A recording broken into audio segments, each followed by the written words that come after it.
Good morning. Thank you for coming out today. My name is John Herbst. I run the Eurasia Center here at the Atlantic Council. We have a terrific program for you today on a burning issue, the use of peacekeeping forces, or the possible use of peacekeeping forces in Donbas to try and end the conflict. I'd like to thank the SCM Corporation for sponsoring today's event. I'd like to thank Damon Wilson, our Executive Vice President, for being with us this morning. Oh, and Mike Carpenter, welcome. Again, we have an all-star panel. The hashtag for following us is Future Europe.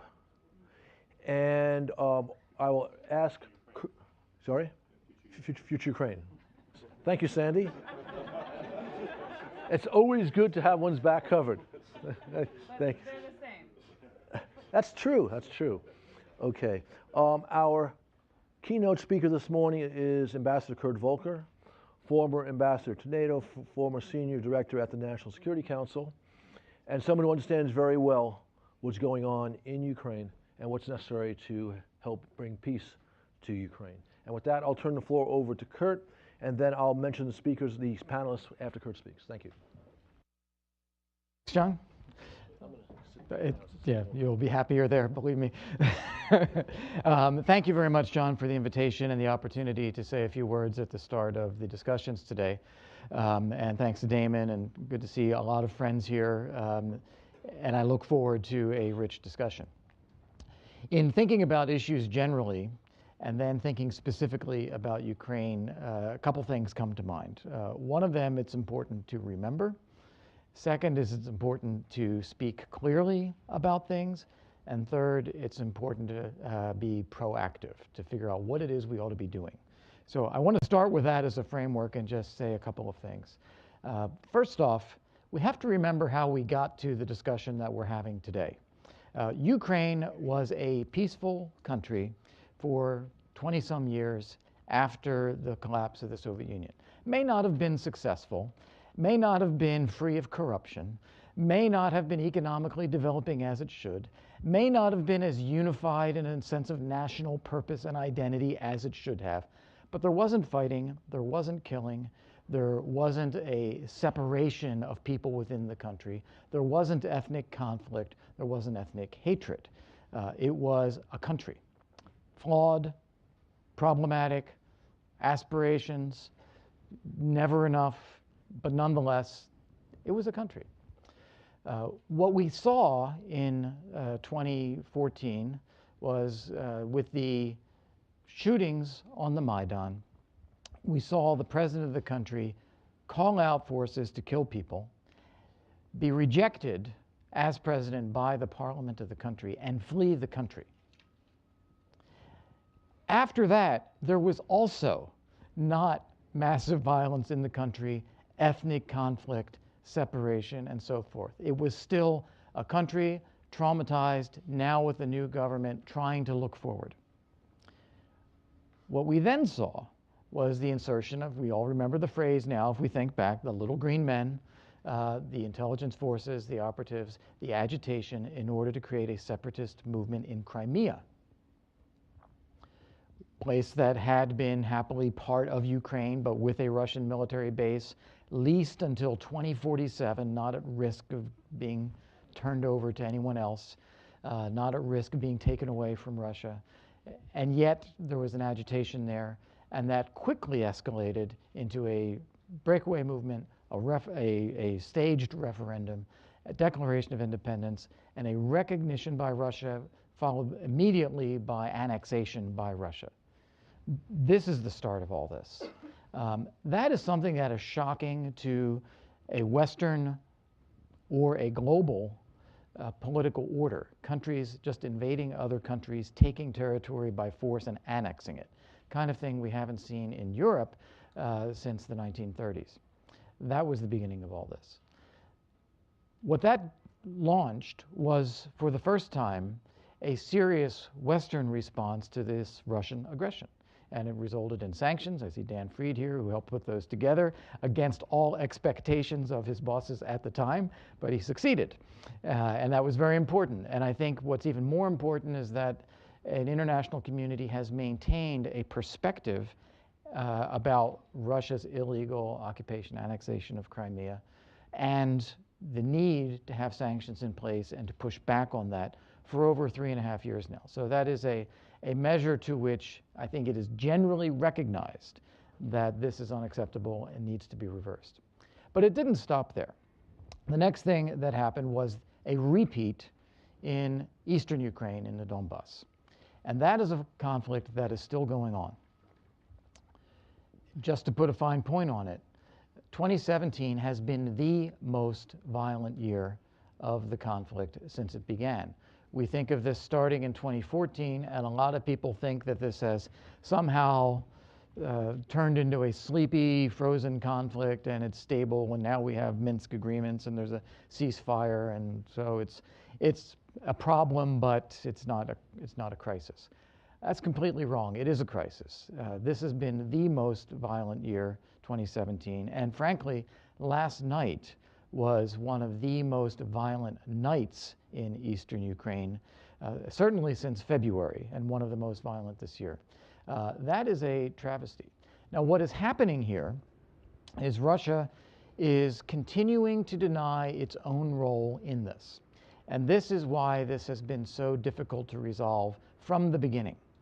Russia has insisted that it has nothing to do with the forces that it has created, that it commands, that it controls, with the separatist governments that it has set up, that it changes the leaders out of at will, as they did in Luhansk just last month. Russia's pretending not to be there. It's insisting that the Normandy process, France and Germany with Ukrainian and Russian presidents, deal with the Luhansk and Donetsk representatives that Russia has created as though they are equal and legitimate partners. It's insisting that Ukraine do that. In the effort to find out whether Russia would be willing to change course and withdraw its forces and have a peacekeeping force in the area, Russia has said, no, you need to deal with the Luhansk and Donetsk people as well. And that would have only the effect of legitimizing their presence and perpetuating the conflict from where we already are. So the first thing I said was to remember, this is how we got where we are. The second thing, as I said, is then to speak frankly about it. And I just have a bit, but let me add one more point to this. A resolution in eastern Ukraine means peace for the people that live there, the ability to return to their homes, the resumption of normal life, normal governments, the opportunity to rebuild economic activity, the integration of communities, and a restoration of relationships among people, whether they are ethnic Russian, Ukrainian, Tatar, or anything else. That opportunity can only be created by a genuine peace, and that can only come about by the withdrawal of Russian forces and Russian leadership and command and control of the armed groups that are there. So this is very much on Russia to pull them out. If Russia is willing to do that, and I'm not going to take a position on whether they are or not, we'll see. If they are, certainly the entire international community is ready to help. We want to see peace in Ukraine. We want to see the restoration of normality. We want to see people get back to normal lives. We want to see safety and security of all people that are there, whether they're ethnic Russian or ethnic Ukrainian or anything else. And I know that Russia sees Ukraine in a special way as part of its greater empire or greater orbit of countries that have an affinity, a Slavic identity. That's up to Russia to compete as it wishes with the hearts and minds of Ukrainians, whoever they may be, but peacefully and legally. And right now we're seeing an illegal and violent occupation of part of Ukraine. And that is frankly backfiring on Russia because it is creating a more unified, more nationalist, more Western-oriented Ukraine than ever existed before the conflict began. So I hope that we are able to remember what happened, speak frankly, and then look ahead. And looking ahead, given as bad as 2017 was, we really need to make every effort to push to make 2018 the best year since the conflict began, hopefully bring about genuine peace. And if that can be done through the withdrawal of Russian forces and a peacekeeping force, certainly we are ready to do everything possible to help. So thank you very much for having me. I wish you all the best for your conference today, and I turn it back to John. So.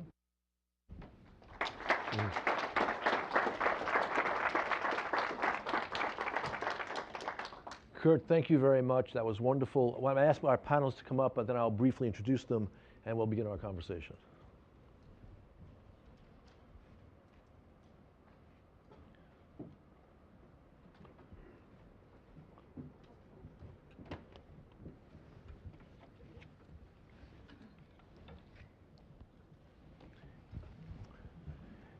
Immediate to my left is Ambassador Sarah Mendelson, who was at the UN and who is a noted expert on peacekeeping. To her left is Alexei Melnik from the Razumkov Center, Deputy Director, also deeply expert on Ukrainian national security.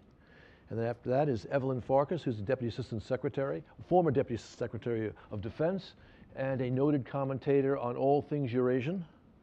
And to her left is Ambassador Sandy Vershbow, U.S. Ambassador to Moscow, Ambassador to NATO, as well as Deputy Secretary General of NATO until very recently.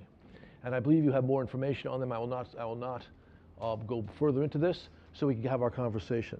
And I'd like to give Mr. Mielnik the first opportunity to comment on what Kurt Volker said and how you see things in Donbas. Thank you. Well, I can hardly add anything to the probably one of the best descriptions of the Ukrainian conflict, how it started and where we are. Perhaps, and also I'd like to emphasize one of the points that's made by the ambassador about the importance to remember how it started and importance to speak frankly. James Sher from Chatham House recently published an article which is called A Classic Putin Gambit about the peacekeeping proposals of the Russian Federation. And at the beginning of the article, there is a question: is this a perfect trap for Ukraine? And I would probably agree with his first statement and would say that, yes, this is a trap, but I would not say it is a perfect. There are different opinions about Russia's proposal on the peacekeeping forces. One is, as I mentioned, this is not a trap for Ukraine, but the second, this is an opening window for diplomacy. I would suggest probably to take a chance as a window for diplomacy, but what is important to keep in mind that this was designed as a trap for Ukraine. Also, there are some proposals which I'd like to mention about the three-stage approach to the performance of the peacekeeping operation. First is a line of separation. Second is a full control access, including border, and then establishing transitional administration, preparing this country for election and further reconciliation. I would probably optimistically see the only first stage to be implemented as it suits to the Russian interests. My next point is about the importance of key issues regarding preconditions that should be considered when we trying to implement or negotiate the Russian proposal. First, this is about the clarity that we need to mention the parties to the conflict, because as long as we have Russia as a mediator and a peacekeeper, we will probably have the same problems that we have now with the Minsk agreement. Second, it's about the potential spoilers, which is a classic of doing any peacekeeping operations. Of course, there will be potential spoilers from the Ukrainian side, but definitely there will be spoilers from the Russian side. And the difference is that the Ukrainian government, and should admit, will not be able to control fully the Ukrainian spoilers. But what I am sure that Russian government will try everything possible, and it can and it will control and use its Russian spoilers to undermine the peacekeeping operation and any stage when it suits the Russian interests. And my last point, that we should be also very careful when we see what we can achieve with the Russian proposal of the peacekeeping operation. Perhaps we can stop violence in Donbas, but at the same time, I think we have a huge risk of having, by stopping violence in Donbas, especially when people put so much attention on the full implementation of the political part of the Minsk agreement that by stopping violence in one part of Ukraine, we can create a much wider and dangerous conflict on the rest of Ukraine. Thank you, Alexei. Sarah, if you could talk a little bit about peacekeeping overall and how that applies to Donbas, given your vast experience. Thank you for gathering us here today. I think it's important to take a leaf from Václav Havel's book in terms of taking seriously the proposition that there might be a peacekeeping operation. Even if it's an intellectual exercise, let's pretend as if this were a genuine offer.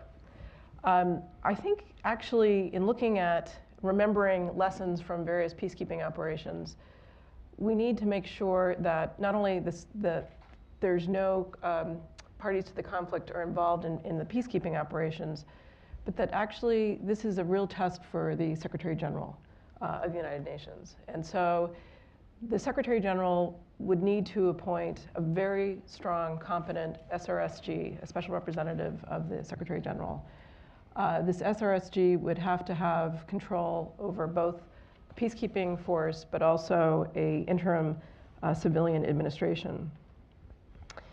The Secretary General came into office wanting to reform the UN in general, but also specifically to have peacekeeping forces not be involved in corruption, not be involved in sexual exploitation and abuse. And this could be a model peacekeeping force if that were to pertain. So you'd have to have, the UN often talks about a zero tolerance policy, but we know that there's a lot of corruption and abuse in peacekeeping forces. This would be a real test, and it could involve, if there were crimes committed, actually following through to make sure that any peacekeeper that was involved in the crimes having either court in place or making sure that the country of origin is prosecuting. There's one new role that I think we haven't seen in a peacekeeping operation but reflects the 21st century role of social media, and that is disinformation. Peacekeeping operations generally haven't addressed the issue of social media or information in a comprehensive way. Given the role of social media in life today, but also in specific politics, we'd have to think seriously, comprehensively, and possibly with companies about, which is a very new role, what could be put in place in terms of making sure this peacekeeping operation had some role, some anticipation of the role of disinformation. Why don't I stop there? Okay, that's good. Evelyn, I'd be interested in anything you have to say regarding what the speakers have said thus far. Okay. So first of all, I agree 100% that when there is an opportunity for diplomacy, for discussing a potential peacekeeping operation, we should seize it. And as a rule, I generally try to agree with anything Václav Havel wrote or said. So that's the Eastern European American in me, and huge fan of Václav Havel. So I think that having said that, however, there's a big but here, which is that I'm incredibly skeptical that this Kremlin, that this president really wants a true solution to the situation in the Donbas, to say nothing about Crimea.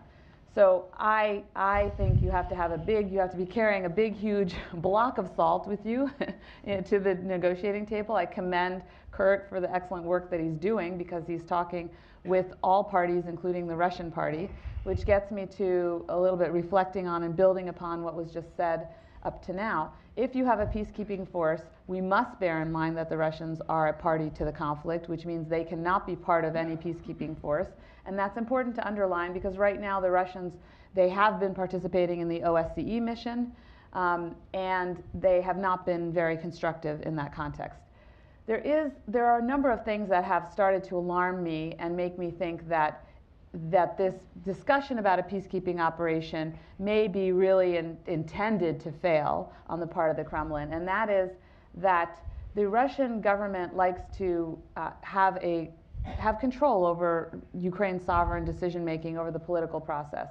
And the situation thus far has been more or less manageable for Kyiv, for the Russian government, for the Ukrainian government.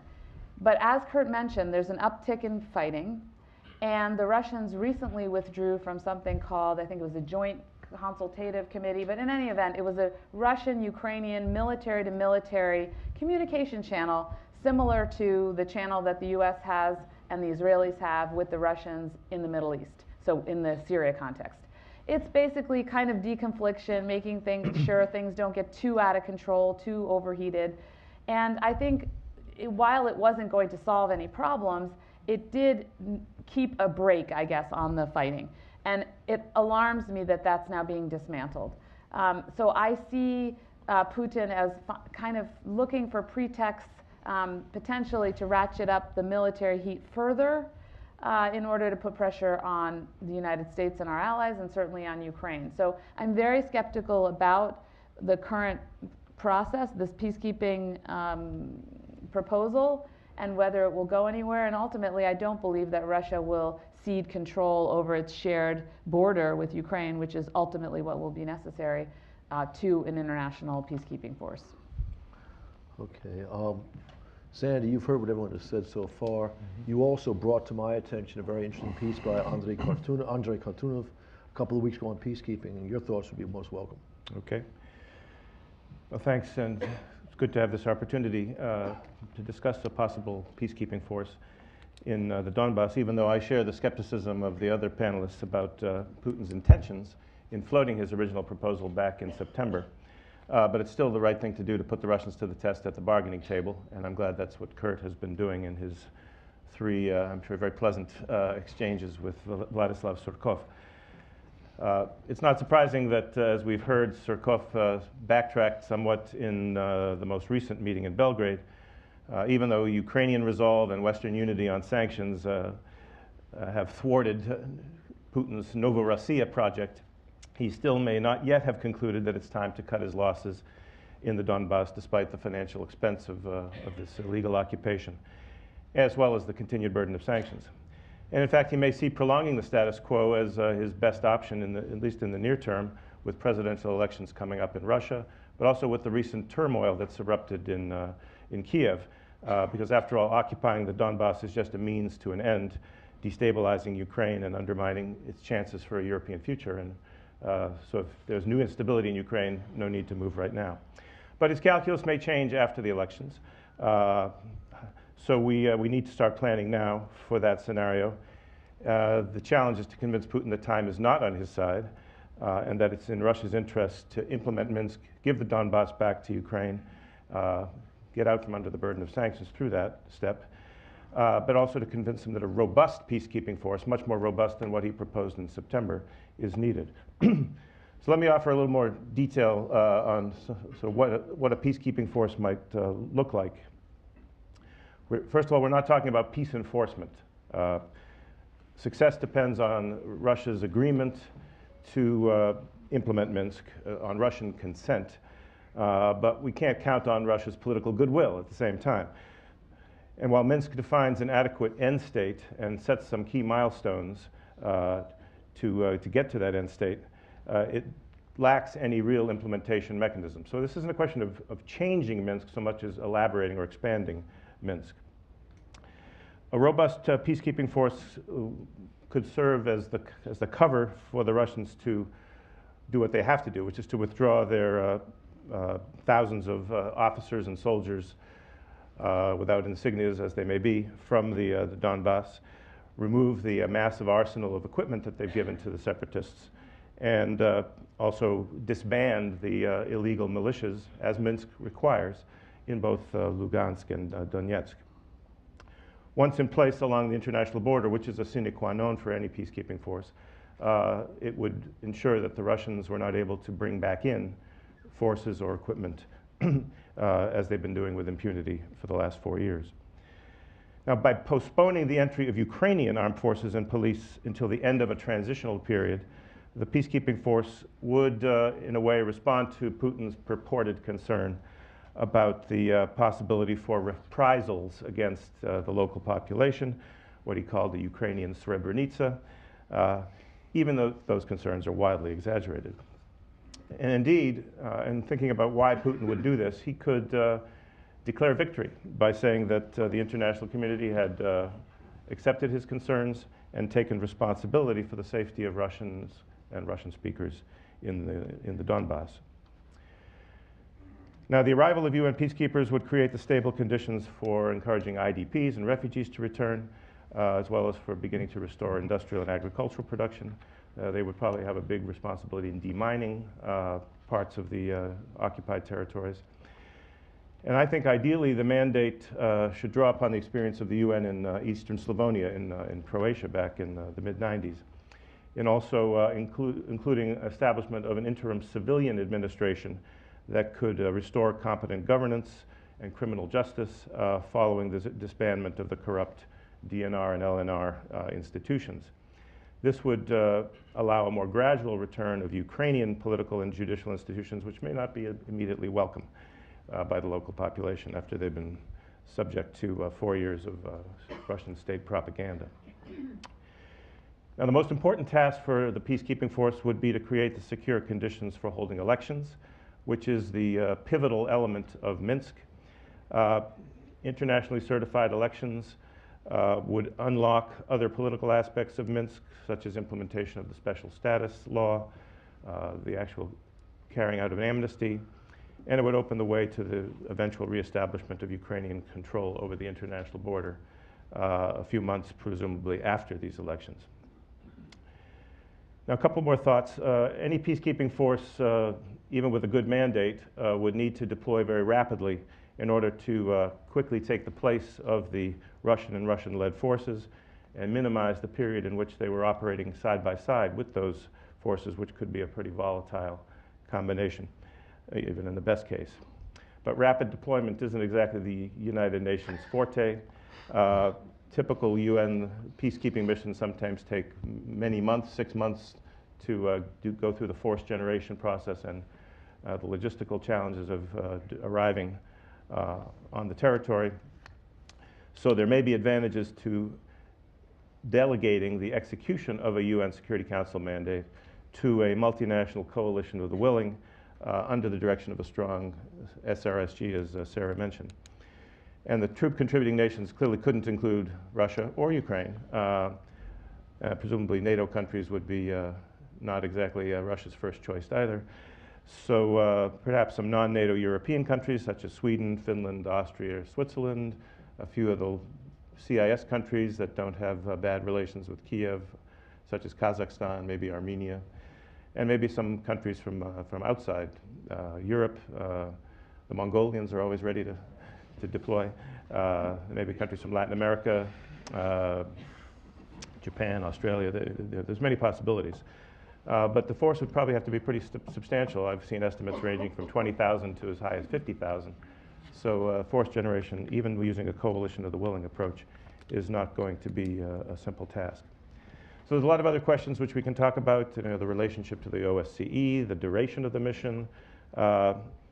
Especially tricky will be dealing with the local militias, which are permitted under Minsk even after the dismantlement of the illegal armies that are now there. And of course, we focus very heavily on how to persuade Putin that it's in his interest to do all this and to do it in a real way and not in a half-hearted way. But we shouldn't underestimate the difficulty of getting the Ukrainians to actually deliver their side of the bargain.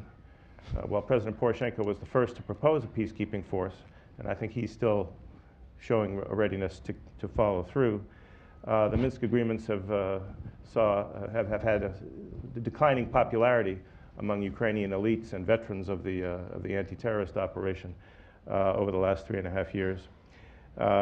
And skeptics are rightfully pointing out that the terms of Minsk were imposed on Ukraine at the barrel of a gun, that even if the Russians did deliver on everything that they promised, there would still be a kind of Trojan horse effect of even newly elected authorities in the Donbas. And they suspect that the Russians might use ambiguities in the mandate to suspend implementation before following through with the final step, which is returning the border to Ukrainian control. And there's a bitter experience that the Georgians can tell you about in terms of UNOMIG in the 90s, basically turning the region not into a integral part of Georgia, but into a UN-protected frozen conflict, which is exactly what we should avoid in going down this road in the Donbas. So there are a lot of pitfalls, a lot of challenges, even in defining the mandate, much less in actually executing it. But still, I don't see any other way out of this. And if the Russians really want to see a normalization of relations with the United States and the West, and they've heard this directly from President Trump, they need to fix Ukraine, and Donbas is the place to start. Sandy, you set up wonderfully the next round of this conversation, focusing on both, can we talk about Russia actually moving forward in a positive way, and for that matter, what about Ukraine and its commitments under Minsk? So let's pick up that second thread first. And I'd like to have Alexei comment. It is true that Minsk is extremely controversial in Ukraine. If in fact Ukrainian acceptance of the Minsk terms for the local elections in the occupied territories and for some form of possible? I don't think so. Because even yesterday, a number of MPs and leaders of political forces that are in parliament made some very strong statements against what you just mentioned. And also I think the problem was actually incorporated in the Minsk itself, because President Poroshenko, for good or bad, actually accepted some of the commitments that is not in his power regarding constitution and decision to be made by the parliament. And we remember that back in 2015, when President Poroshenko made everything possible to get through the decision regarding the constitution to the parliament, for Ukrainian soldiers lost their lives in front of the parliament. So I'm quite pessimistic about the ability of the Ukrainian political leadership to implement the political part of the Minsk agreement. Having said that, I would probably, the last thing I would support is to encourage the Ukrainian government or force Ukrainian government, Ukrainian president, to implement the political part of the Minsk agreement. All right. Does anyone else want to comment on this point? If not, I have something to say. I think that you're right that this is a very difficult political issue in Ukraine. And you have cited, I would say, evidence as to why this might be impossible.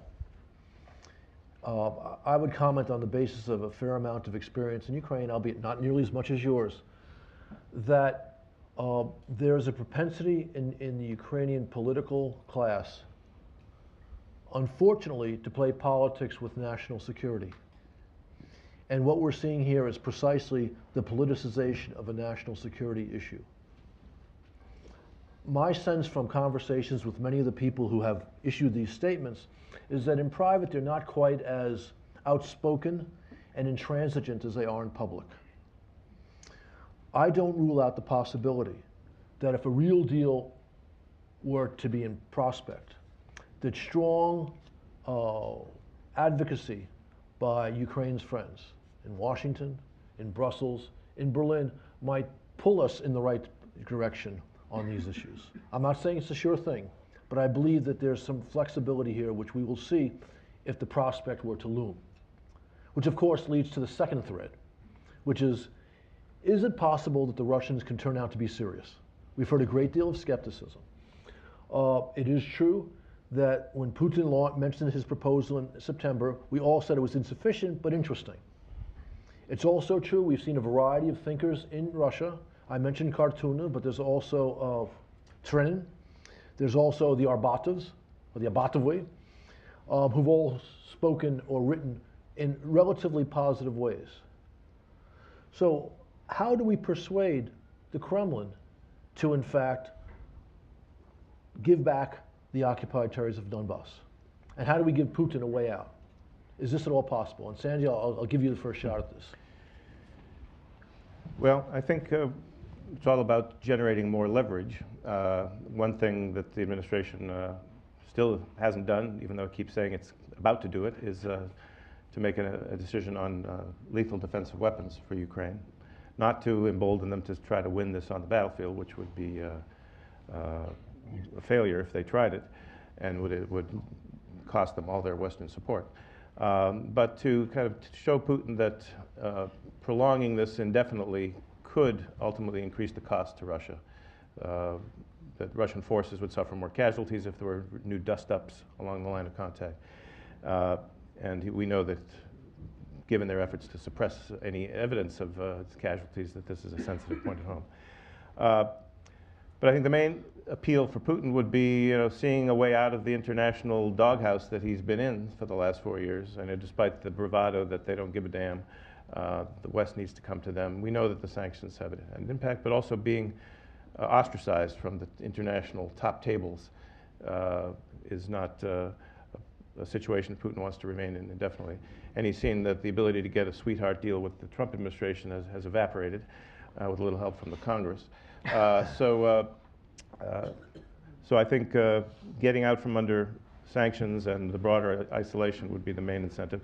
And as I mentioned in my remarks, being able to say, and this would be a kind of a face-saver vis-a-vis Russian nationalists, that he saved the poor, innocent Russians and Russian speakers in the Donbas from massacres by getting the international community to take responsibility for their protection. On getting sanctions relief, of course, he needs to be convinced that that'll actually be delivered. And the legislation makes it very hard for the president to lift sanctions without explicit permission. So I think Kurt would need to be given sort of some ironclad assurances that he's already consulted with the Congress as well as with the administration, and that he can deliver sanctions relief if Putin delivers on Minsk. But if I could add on this topic, I think another part of our leverage, and obviously someone who fought very hard for the lethal defensive weapons to Ukraine, which the Trump administration has now authorized the Georgian government to purchase from the United States. I would love it if we did the same with Ukraine, because as you said, Sandy, I believe it puts important leverage on the Russian government. But there's also the other aspect which has to do with sanctions. I think we need to communicate clearly that if there is no deal, if Russia doesn't start behaving in Donbas, that there will be increased sanctions, because I believe, knowing Congress, they're not going to just sit and let the last piece of legislation stand. They're going to add to it, and they already have lots of ideas, I know from personal communications with folks on the Hill, of things that they can do that would be more draconian in terms of shutting down Russian ability to get capital from overseas, as one example. So I think that Putin should understand that if he doesn't make a deal, he's going to be looking at more sanctions, more leverage, whether that's coming from the White House, which that's unlikely. It's more likely to come from the Hill. However, that could be used by Kurt to say, you better make a deal, because otherwise these sanctions are on their way. So I think that's important. The other point is that even if he makes a deal on on Donbas, the Kremlin is still looking at sanctions in the context of Crimea, and I do not believe that Western Europe and the United States will stand down on that we will give up on that. I know many people are skeptical, but I believe that we will stand firm.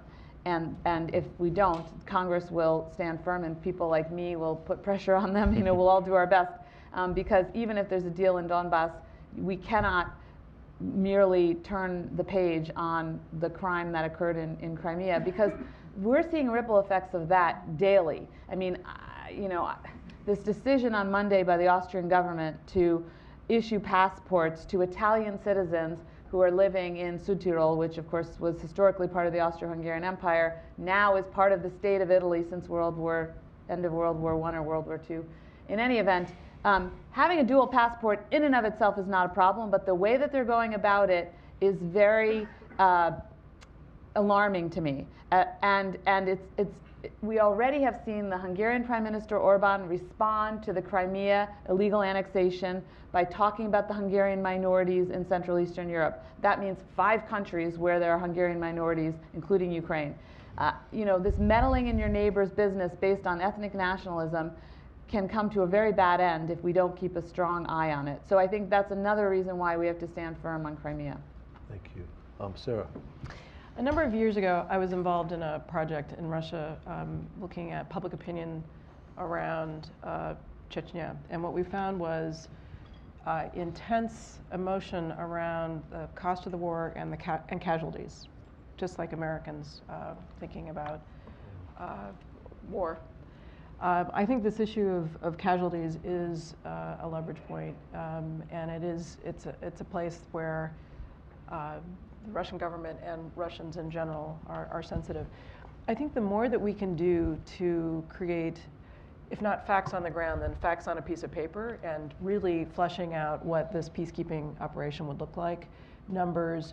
I take Sandy's point about the force generation. I think even the possibility of generating commitments from countries would be important right now.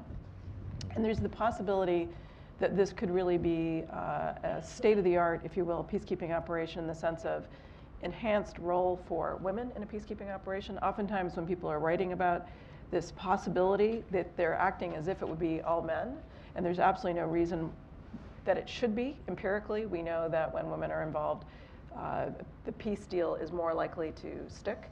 But also that there's a way in which the community involved in humanitarian assistance is evolving in a paradigm shift, so that you'd be doing joint needs assessment.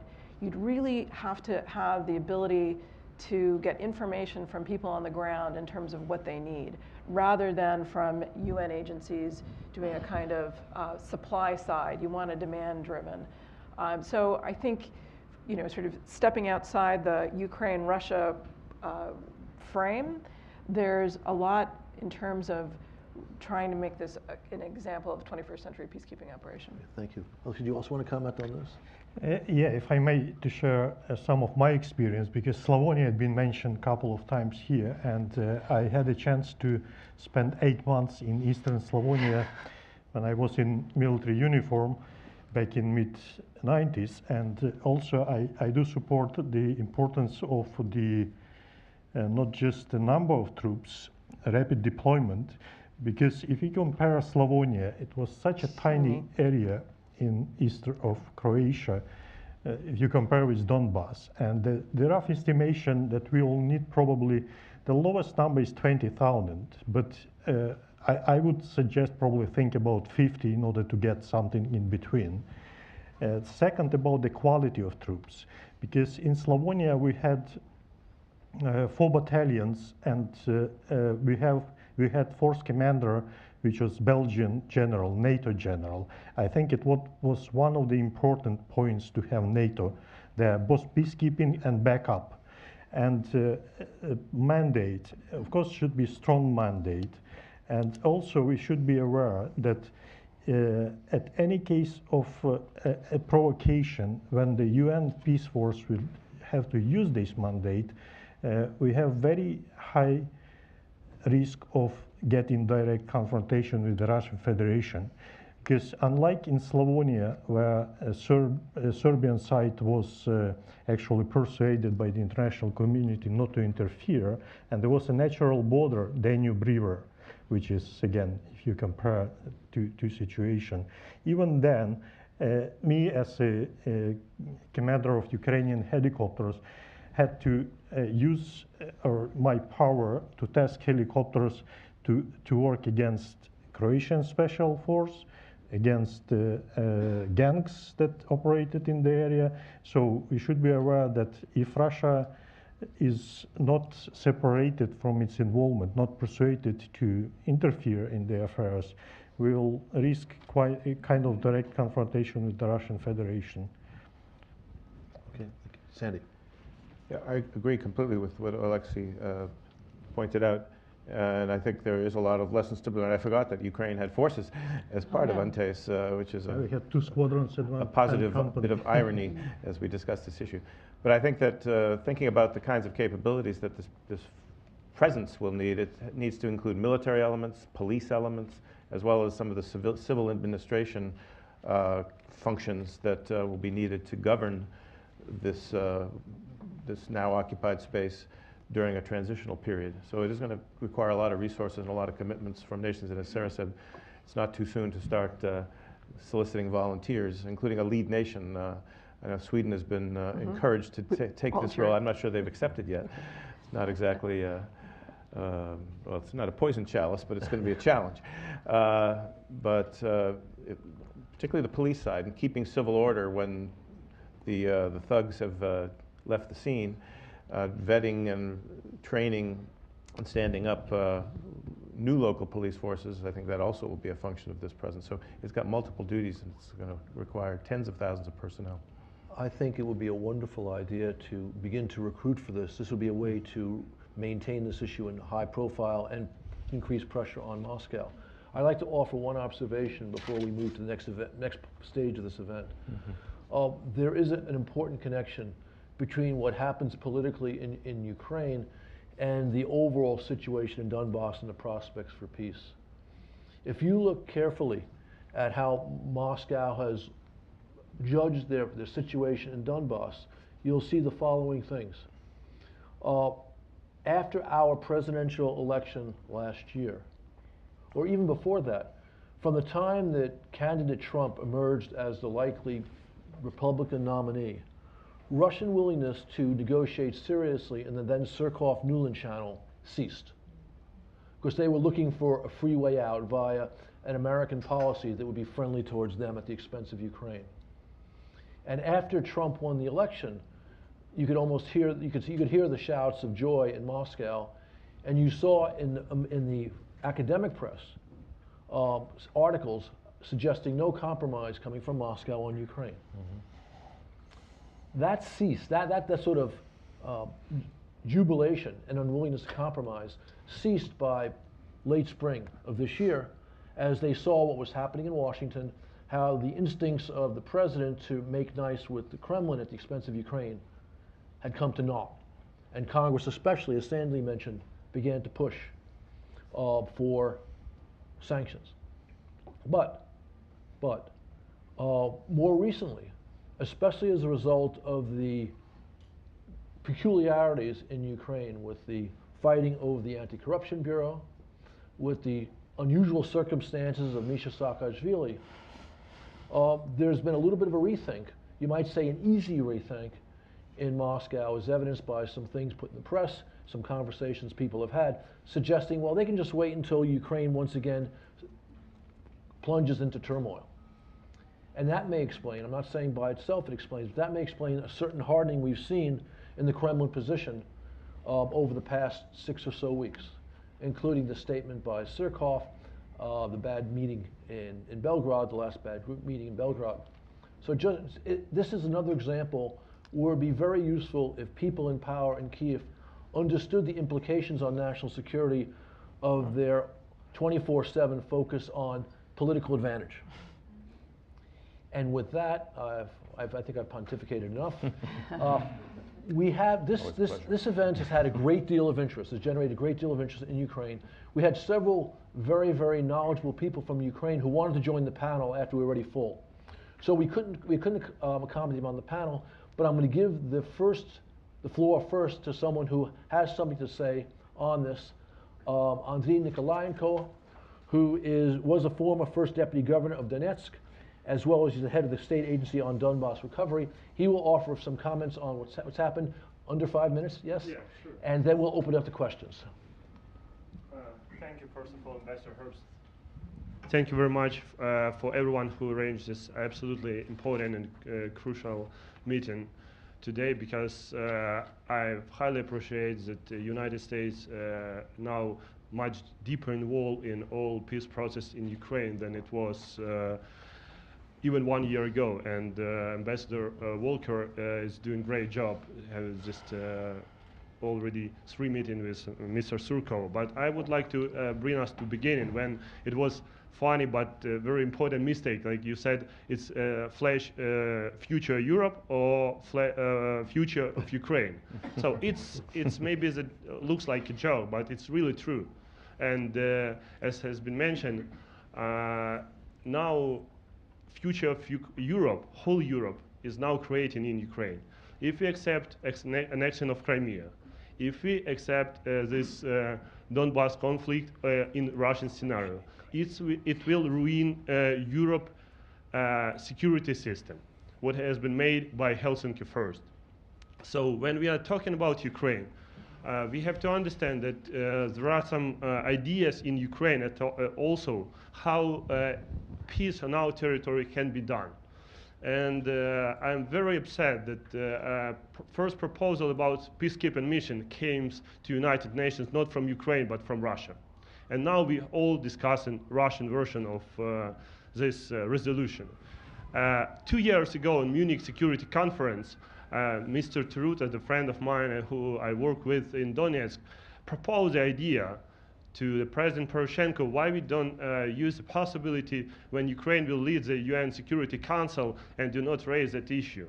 Unfortunately, we wait till September when Putin did, and now we discuss the Russian version. But I'm very appreciate to Ambassador Versbo for stressing time by one that extremely important part of peacekeeping mission is its civilian administration. Because we have prepared 1 year ago the plan which calls like 3 pillars about legitimacy, security, and trust. And it's absolutely important security, but without legitimate power on that territory, we cannot reunite Ukraine and just bring Donbas back. When we are coming back to Minsk agreement, I'm absolutely agree with my Ukrainian colleague that I'm absolutely skeptic that Minsk agreement milestones, as we mentioned, can be accepted by Ukrainian society. Unfortunately, President Poroshenko has no full right when he signed it or agreed on that version. And I've been next to the Rada on the 31st of August 2015 when it happened, this bombing and this policeman has been killed.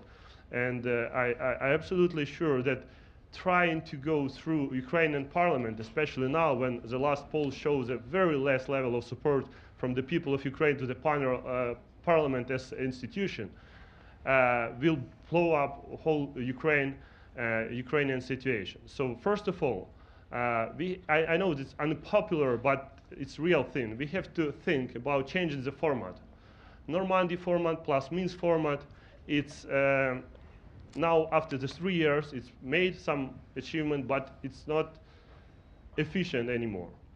Without United States on the table, like Kurt Volker is doing now, any peace can be not achieved. It's my vision, it's not only my vision. When we are saying about Minsk, we have to keep in mind that Minsk is a former Soviet Union republic. And if we need the really neutral place, maybe we need to look for us a really neutral place, not NATO member, not Russian Defense Union, but maybe something like Vienna. So we are proposing to take care about Vienna as a headquarter of OECD to the place where the peace can be discussed, and where and OECD as a mediator for that negotiation.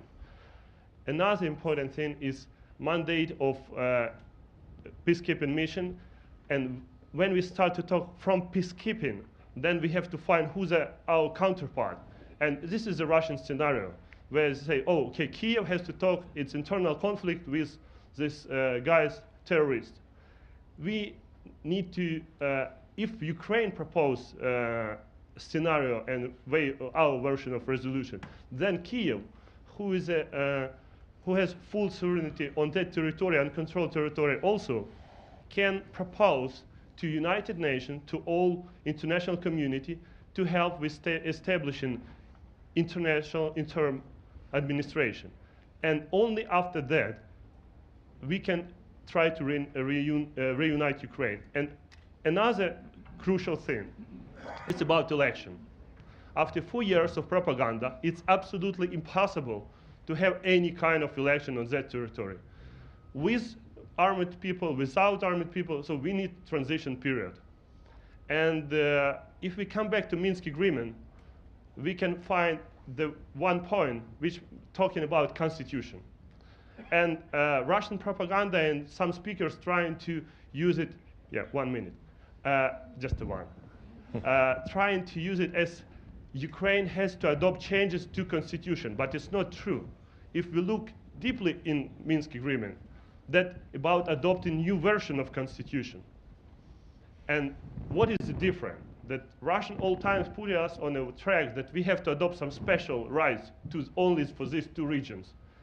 But this is what Ukrainian society never will accept. Why the people in Donetsk or Lugansk has different rights than people in Transcarpathia, which is now has special story and special thing with Hungarian, for example.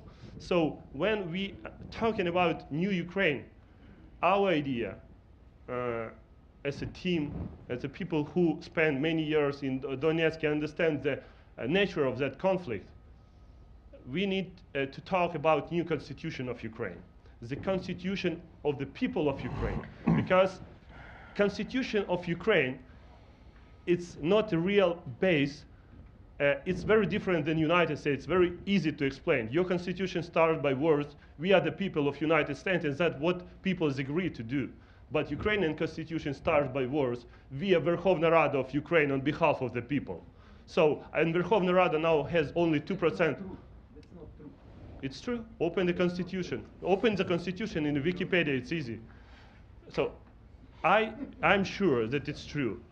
So what we expect that after this internal administration can be established, and I believe in that, on that territory, we need to involve the people after the propaganda just to create a new Ukraine, not just to give the chance only to elect representative to Verkhovna Rada. So this process can unite Ukraine and create Ukrainian national idea, what kind of Ukraine we need to build, what kind of the right can be on the local level, not only Eastern Ukraine, but in center and west. It can be the process what can unite Ukraine. Thank you very much. Okay. Thank you. Can I? All right, floor is open. Oh, can Oops, I just make a quick point on that? Please. Because I think this was really interesting and actually gives me a little bit of hope, because there were some very important points that were made here that I would I absolutely agree with, obviously on Transcarpathia. The idea that certain groups in certain geographic areas should have special autonomies, you have to be very careful about. So I think that's very wise comment. The other point about elections, as somebody who worked in Bosnia in the 1996 and 1997 on the elections there, the absolute worst thing we did initially, unfortunately, was reflexively go to elections. It's an easy way for the international community to check the box and go home. But the problem was, if you don't have a transition period, you just lock in the nationalist extremes, and there's no chance for the moderate middle. You know, there was a party in Bosnia, I'm going to forget now their name, but they had a chance. But we, the international community, didn't give enough time for them to build the coalition and to actually have a chance in the election. So I just want to underline that is a very important point about elections too. Okay, If I may, please. very short. We just heard one of the representatives of Donetsk. Right. And why it is important? Because every time when Putin speaks about the representatives on Donbas, he doesn't mean people, because we have 1.5 IDPs from Donbas in Ukraine. 1.5 million, yes. 1.5 million, sorry. Thank you. That's good correction. And that is very important, because representative of Donbas, not just Mr. Zakharchenko and kind of. Yeah, I think Mr. Tarut has a better claim on Donbas than Mr. Zaharchenko. Okay, first question over here, Mr. Ponomaryov. Please identify yourself. Ilya Ponomarev. Wait, someone was coming with a microphone. Ilya Ponomarev, and thanks for having this wonderful event here and the level of the discussion. What I wanted to ask is, just a couple of days ago, Mr. Putin had his press conference, and he was speaking about peacekeeping mission. And he was saying something like, okay, so we agreed on peacekeepers, then Chancellor Merkel called me and said we should allow peacekeepers on all the territory of Donbas, and we agreed to that, but for the security issues. And surprisingly enough, he admitted that security is depending on Moscow in this situation. But then he said, but if international community is pressuring us into making a civil administration under international control, then it should go into negotiations with so-called DNR and LNR bosses, and it's their question. Frankly speaking, at one point of time, we will have to include them in any kind of negotiations, because even technically, if we are talking about peacekeepers without interacting with whatever they are, mobsters, separatists, whatever, it's impossible to implement it technically. But where I totally agree with Andrei and Evelyn, elections to legitimize them, that's the most disastrous thing, which is actually part of Minsk agreements.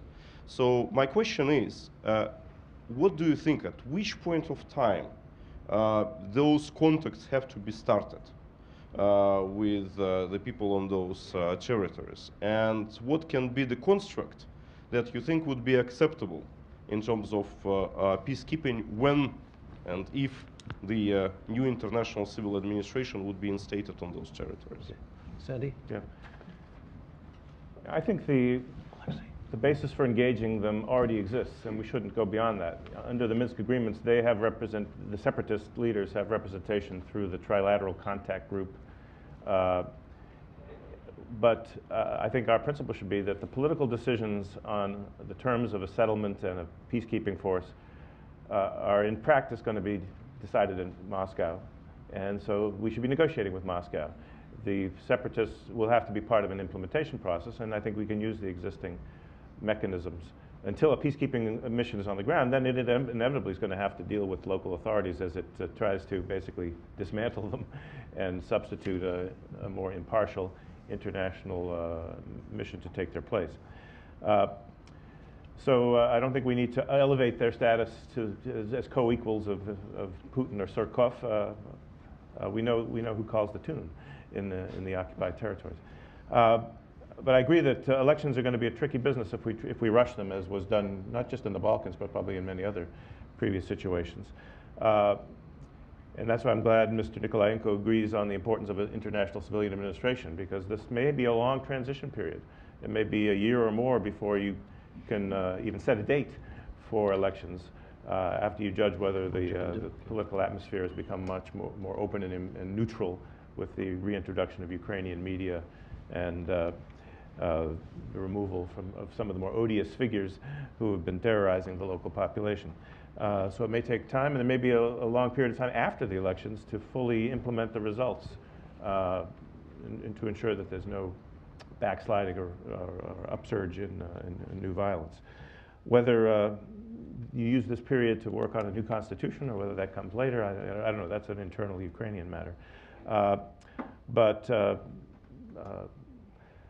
I do think that the negotiating process, as Mr. Nikolaenko suggested, doesn't need to be changed substantially in my view. I think we now have a good parallel track approach with the U.S. and the Normandy format, and we have the Minsk Trilateral Contact Group. I think that all these different mechanisms are sufficient as long as the U.S. coordinates closely with its European partners and with the Ukrainians themselves. We don't need to create a different format. But the peacekeeping proposal, I give credit to Ukraine. I don't think it was President Putin who was the first to propose this. Ukraine has been pushing this idea for several years. And it doesn't necessarily give you an advantage to be the first drafter of a Security Council resolution. It gives everybody else something to shoot at, and I think that's what's been happening in New York. Okay, Evan, you want to comment on this? Okay. No. Okay, Alexei, and then Sarah. Yeah, coming back to the issue of the representatives of Donbas, we should be aware that Zakharchenko or Plotnitsky, who used to be a representative, they are not representatives of Donbas, because when Plotnitsky left Donbas, all his people who represented, they were placed in a couple of cars, and that's it. And second, it's about the peacekeeping operation, the importance of timing and consequences of the measures.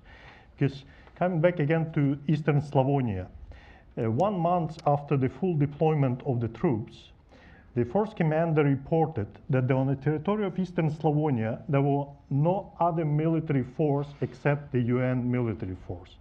All the heavy equipment, all soldiers, illegal formations were moved on the left bank of the Danube River.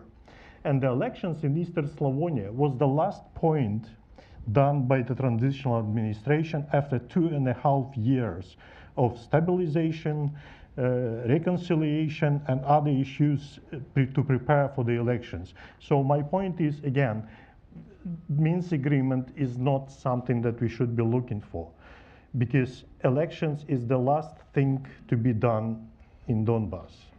Okay, thank you. Sarah.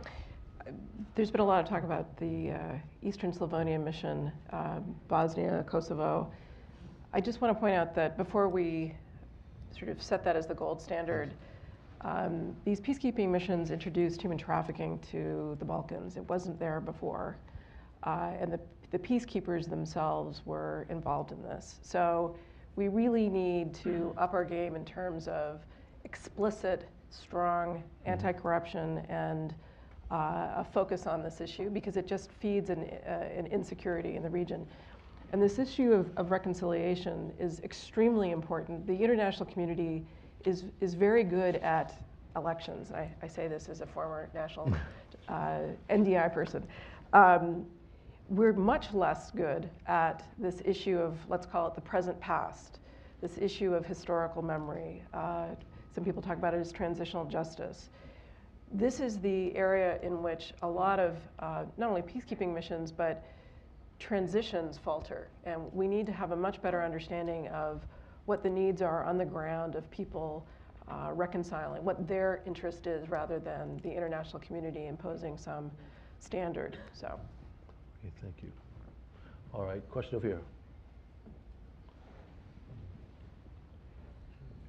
Hi, Jock Mendoza-Wilson from System Capital Management Group, which is the business group of the Ukrainian businessman Rinat Akhmetov.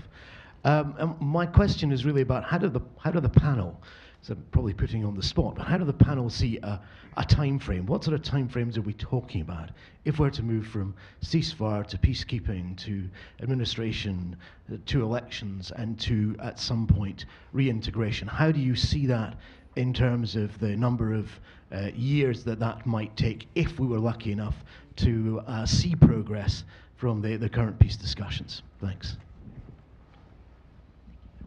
2 years? 2 years, maybe 2 years, 2.5. 3 on the outside. I don't think you could sell it if it was a longer transition to the skeptics in Ukraine. But you need a certain amount of time to ensure the safety of all the civilian population from on both sides of the line of contact, and to stand up impartial institutions that can then gradually be replaced by Ukrainian institutions. And that's assuming political will on all sides.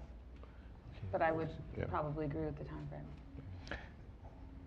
Yeah, I'd like to raise another question, because I agree that it would probably take years to perform the peacekeeping operation. But what is important, I think, to communicate also to the Ukrainian government that the peacekeeping operation is the vital, very important, but only part of the conflict resolution, because a lot of job to be done during the peacekeeping operation and after the peacekeeping operation. And I'm afraid that Ukrainian government is not doing enough in order to get prepared to take over these territories after I wish this mission will be completed, or first deployed and then completed.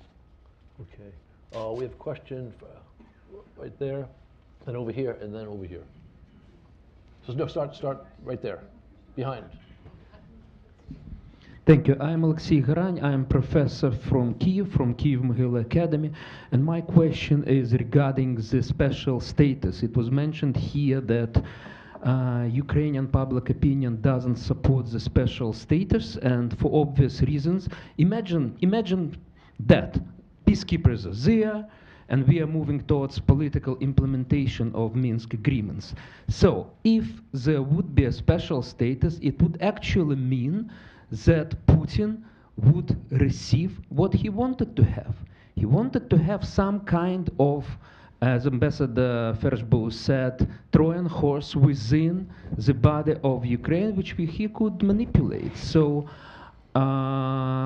actual aggressor would be rewarded. His initial plans would be implemented, not by military means, but by political means. And that's why Ukrainians are rejecting this idea. Thank you. Okay, anyone want to comment on this? Yeah, Yeah, it's a very, very important issue about special status and also, as you said, what Putin wants to achieve using the Donbas instrument. And there was a question how to make Putin get out of Donbas. I don't think Putin needs Donbas as such. He needs Donbas as a conflict. He needs Donbas as an issue. And unfortunately, yesterday there was published the second reading of the draft law on reconciliation, which is in the parliament now. Unfortunately, I wasn't able to download, but we would probably have some issues to discuss what we can expect. But one of the key points that I hoped will be in this new law, that finally Russia will be clearly mentioned as an aggressor state, and I hope one day we will use this proper format of not anti-terror operation, but interstate conflict. Thank you. Okay, question over here.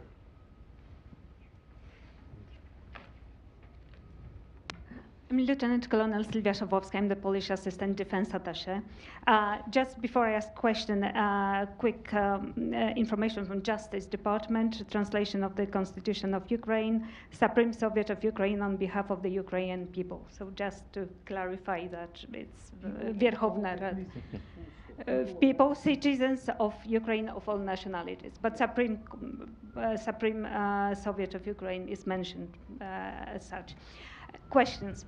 How NATO can be supportive to the process is the first question, and the second, what must happen? Because as I understand, National Security Council is quite supportive to providing lethal weapons to Ukraine.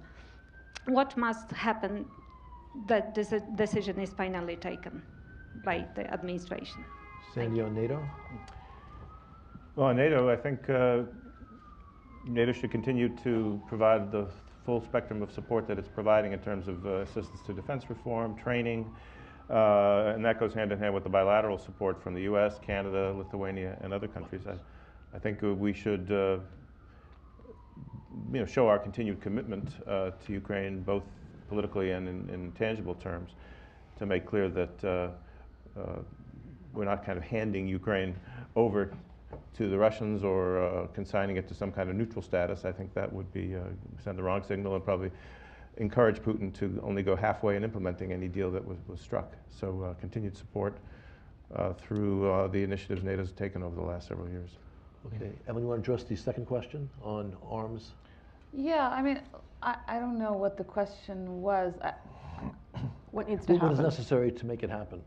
Oh, well, the president has to decide. I mean, from all reporting available, public reporting, the decision has been prepared up to the cabinet level for the president to decide. So presumably if he's going to do it, if he's so inclined, he will just have to decide what timing is appropriate.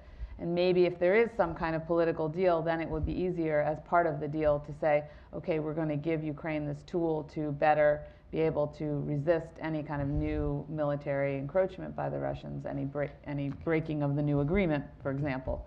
So I think that's important. I would add just on the NATO side, it depends on what kind of agreement you have and whether Putin is open to any kind of guarantor, kind of in extremis guarantee from NATO, because we do have KFOR in Kosovo, and in that case, NATO is the in extremis guarantor of security for Kosovo. So I don't think the Russians would jump into, exactly. Over the horizon presence, yeah. Correct, so they're the in extremis force. They would come in when the other forces, the local forces and OSCE and others have failed. So the point is that if the Russians are open to it, NATO can have a constructive role. I doubt that they would be, but that's something that could be negotiated as well. In an effort to get a little bit of disagreement on the panel, I would say this negotiation is difficult enough. I don't think having a clear role for NATO in the conversation is helpful at this point. I think it can be done under the UN auspices, and that the focus should be really in trying to get states lined up right now to contribute troops. I'd just like to say that in the aura of the help we just gave the Russians in stopping a terrorist incident in St. Petersburg, be a good time to send those javelins to Ukraine. Okay, now, Yes. a question right here. If I may, thank you so much for the discussion. And Please identify yourself. I'm also Andriy. I'm also from Ukraine. I'm from Ukrainian embassy. And as Mr. Andriy was part of representing Ukraine, I just wanted to make two more short comments on his statements. Number one, it was not President Putin or Russian Federation who initiated the idea of peacekeepers from the United Nations. It was back in March 2015 when President Poroshenko enacted and Verkhovna Rada addressed the UN. And the other thing is that this is not about the formats or cities or places where people gather, and especially not about the formats. We do have Minsk, and it's the game in town we do have, and Russia has its obligation. And there was a statement by 4 presidents, and until it is pressed and forced to get its mercenaries and regular forces out of Ukraine, there's no reason to move it like to Vienna or any other. So I just wanted to make clear that we do have a real game, and we need to follow it until we finalize, and there's no need to move it anywhere else. Thanks. Thanks so much. Okay, let's see. All right, right here. Michael Dutsenko, U.S.-Ukraine Business Council. A number of our members, both U.S. companies and Ukrainian companies, lost a lot of business in the occupied territory. I'm not mentioning Crimea, that's totally separate story. But when it comes to let's be optimistic. Let's say the peacekeeping operation will proceed. The countries will provide the personnel and the everything else that's needed there. For the IDPs to come back, obviously they would have to have jobs to come back to. In some cases, the plant where they worked, like an oilseed crushing plant of Cargill, $200 million investment, is not there anymore. It's been taken apart and shipped to Russia in the white the humanitarian convoys. What kind of interaction could be between the peacekeeping force and the temporary administration and the businesses that may want to come back into Ukraine, create jobs, and start making money again? Thanks. I mean, listen, if jobs are going to be created, this is a key element to a secure future, a prosperous future. But for the businesses to come back, there's got to be both an end to the violence and establishment of rule of law. So it's on the one hand not rocket science, but it's also it's the basic fundamentals. Job creation in the best of circumstances isn't always easy. But if we're able to think creatively and we get beyond the violence, then I think there's a conversation to be had. And I would just add that any deal would have that as a component of, bringing stability back to those regions. And any Western contribution, financial or otherwise, will include pressure on Kyiv in particular, because they need to do a better job in the parts of Ukraine that they control on rule of law, countering corruption, and creating the circumstances for the foreign investors to go in and team up with the Ukrainians, getting rid of some of these umbrella organizations. I won't go into more detail than that, but I think that's a very important component, and that is really going to be the key to the success of the Ukrainian government, whether it's Ukraine with or without Donbas. Can I just say one thing? Even if there hadn't been this occupation, honestly, I think that there would need to be a conversation about what kind of 21st century jobs would be created in the region, and that's really the conversation we need to have. Okay, we've got a problem. We've got like 5 hands in 4 minutes. I'm going to take questions, but I'm going to cut you off at 40 seconds. So no statements. Okay, right here. We can see the clock from here. Okay. Take them all at once? Yeah, I'll take them all at once, and then we'll have everyone dress up. Okay. Last week, Elaine Soreo, WIUU in Kiev, Ukraine. Last week, Secretary of State Tillerson made it very clear here at the Atlantic Council about the support for Ukraine. He reiterated it in a number of different ways. What I'd like to know is, and specifically addressing Crimea and the integrity of the sovereign state. Would you please answer how that could play into leverage with Mr. Putin on coming to possibly to the table for peacekeeping? Okay, thank you. Then right there, this gentleman right here.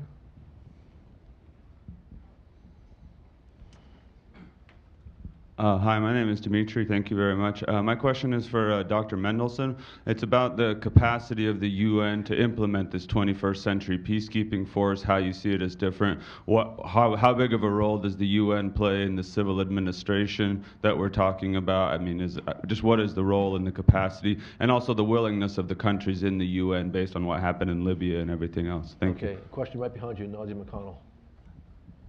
Nadia McConnell, U.S.-Ukraine Foundation. Just want to verify something. Just recently, a Ukrainian official cautioned that under UN peacekeeping mission, any country that participates is then disqualified from providing any kind of defense or military assistance to that country. Okay. Is that correct? All right, finally, question right over here, and then we'll give it to the panel. Thank you very much, Kolenko Victor, Ukrainian Legal Group. Why there is an assumption that Ukrainian army will start massacre in Donbas after the liberation? So Ukrainian army liberated big part of Donbas, Lysychansk, Mariupol, Slavyansk, and nothing happened. So even mayors who supported Russian invasion remained on their positions. Thank you very much. Thank you. All right. So Sarah, there's one question for you, and then we'll go to the rest of the panel. We've volunteered various member states to contribute troops. We talked about Sweden, Finland, Austria. I think for European countries, there is keen interest in having a resolution to this. So I think that there is support in terms of sending, certainly in terms of having a peacekeeping operation, whether or not Sweden, Austria, Finland are willing to send large number of troops, we need to test that. I would not begin from the position that it's not possible. I begin from the position that it is possible. I think Libya is not a good analogy for the following reasons. We had an ambassador killed there, and when the ambassador was murdered, it had an absolutely dramatic effect on our ability to do anything in Libya. And we forget that even after he was murdered, a few days later, there was an attack in Tunisia on a school where a lot of embassy children attended. Every car was destroyed. So the Libya analogy, I think, doesn't really extend here. Now, if there was that kind of violence, I suppose it would have an effect. But I think that the interest of many member states to see, the stakes here are extremely high. And the idea that a foreign country can occupy another country is the quintessential erosion of norms that drive the UN. So I think everybody feels that they've got a stake in this. Thank you. Sorry, what I meant to say. Well, actually, no, enough.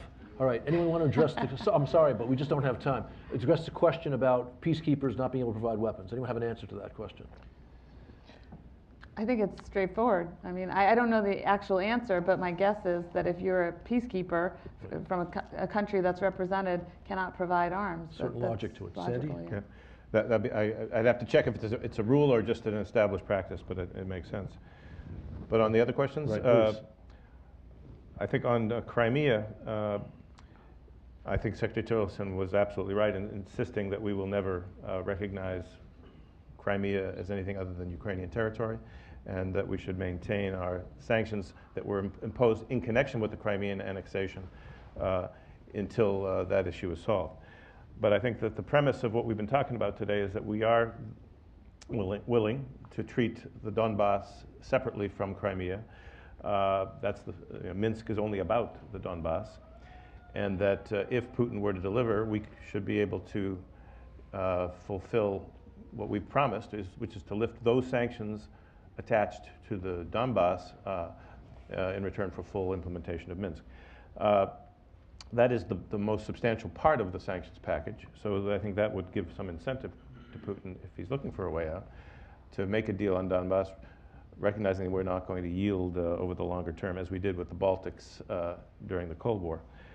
The last question, I don't assume that Putin is serious or sincere when he's worried about massacres, but I think if he's going to be looking for a sort of justification for letting go of the Donbas, claiming that the international community agreed with him and that they will ensure that there are no massacres, is a kind of a propaganda point we should tolerate for the greater goal of getting Russian forces out of the Donbas. So I wanted to address this, and then I'm sure Alexei has other comments, but I think this is a really important point. I would not tolerate it at all, because I think it's part of this social media, this disinformation that Sarah talked about earlier. It's really important that get no legs, and part of the onus is again on the Ukrainian government. I know Toria Nuland, a former Assistant Secretary of State, was very actively engaging with our Ukrainian colleagues, saying, you guys have to get out east and talk to your people. So now I know that's not always easy, but that's important. So for Ukrainian to Ukrainian grassroots conversations to occur, but also to be ready with social media campaign to explain, not even responding to the Russian propaganda, just start your own campaign explaining how the Ukrainian army is going to behave differently, that it's a professionalized military, it's been working with the West to respect the human rights of citizens, et cetera, et cetera. And the experience in Slavyansk and Mariupol definitely should be highlighted. I agree with that. I'm really grateful for mentioning Crimea, which was not part of the discussion at the beginning, but I think Crimea is very important to keep in focus. And being realistic, Crimea cannot be returned back to Ukraine unless President Putin is in place, and I'm afraid that not only because of Mr. Putin, but unless we deliver a strategic defeat on Russia. And Ukraine has a significant role to play by presenting an alternative model for the Russian population. And I'd like to conclude with what I started, that the current peacekeeping proposals is made as a trap for Russia. But Minsk was also made as a trap. But we managed to make Minsk a real useful instrument to keep pressure on Russia, to maintain sanctions, and that's what I would suggest, to take a chance to use it as a window for diplomacy, a window of opportunity. I realize we're out of time. I think a lot of us thought that December 2017 was going to be a pressure point because Ukraine is going to roll off the Security Council. I think that we need to all be thinking that 2018 is actually the pressure point. Okay. I'd like to thank our panelists. Now, before we close, I'd like to mention two things. First, on February 6th, we're going to have a big event here on cyber. It'll deal with both the Russian cyber offensive in Ukraine, as well as more broadly the Russian cyber threat. And an issue that came up here is the question of the commercial damage Ukraine has suffered as a result of Kremlin aggression. We're going to have an event in the springtime which addresses that directly, and we'll keep you posted. And thank you all for coming today, and thank you to our panelists.